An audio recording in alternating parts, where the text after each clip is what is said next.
Hey guys, it's Amber Crum here. I'm your local Bristol, Tennessee and Bristol, Virginia Realtor. Today we're going to talk about 5 things that you must ask yourself before you make an offer.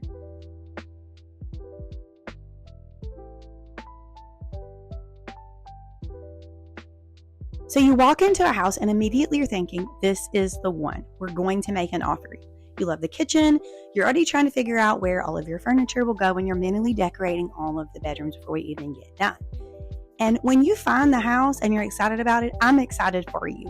But before we go and write the offer, I just want you to slow down and I want you to ask yourself 5 really important questions before you commit. Number 1, does this house actually fit your life? This is a pretty simple question. Does it work for the way you actually live your life? Not the version of your life that you're imagining while we're standing inside of a beautifully staged living room. Think about a normal Tuesday evening with your family. Where are you going to put all of the groceries? Is there enough storage in this house? Where will the dogs go? Where will the children play? Where will the trampoline go? If you work from home, do you actually have a place to work for your office? If you have kids, does this layout work for your family? And don't just think about right this minute.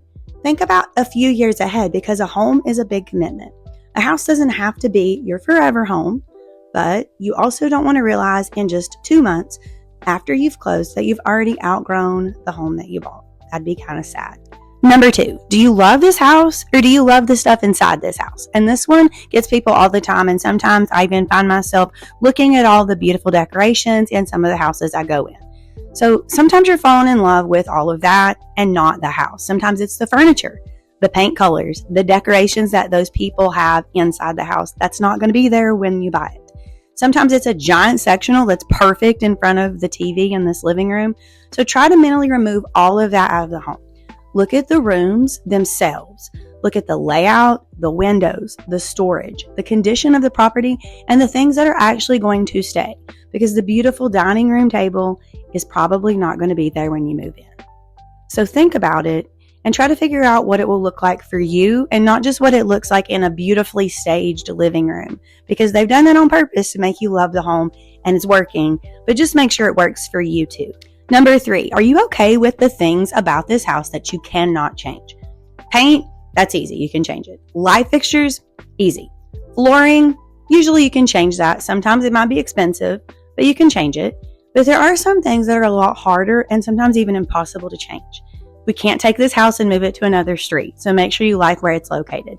You can't make the lot bigger unless you purchase another lot nearby, and that's not always possible. You can't easily change a busy road and make it into a quiet road.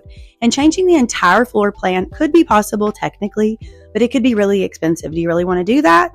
Or would it be better to just find another home?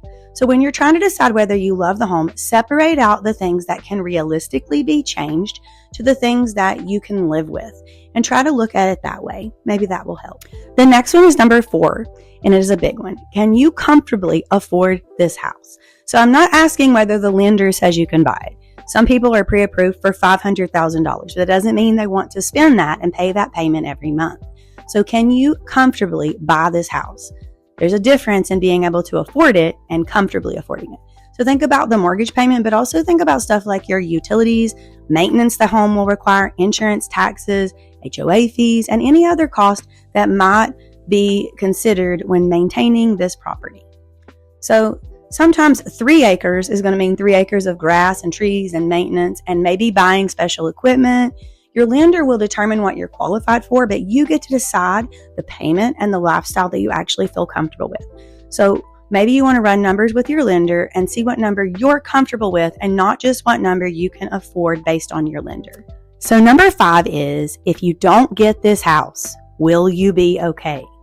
This could be the hardest question.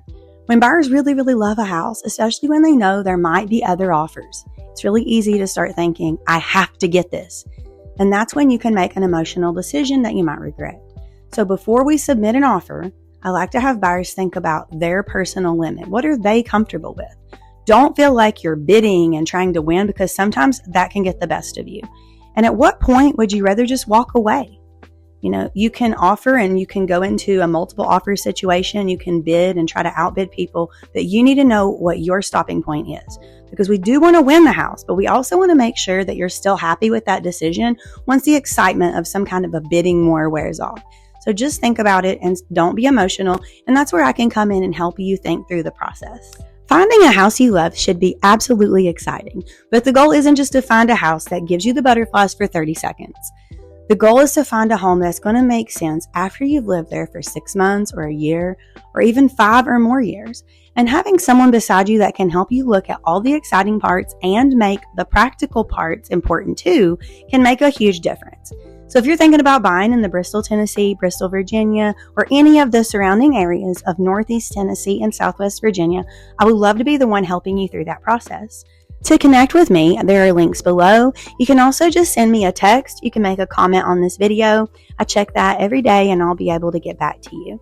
I'd love to hear your story and work with you and help you find a home that's practical and that you love. And if you're still watching, thank you so much for watching all the way to the end. Be sure to like, subscribe, and ding the bell so you'll be able to see more of my videos.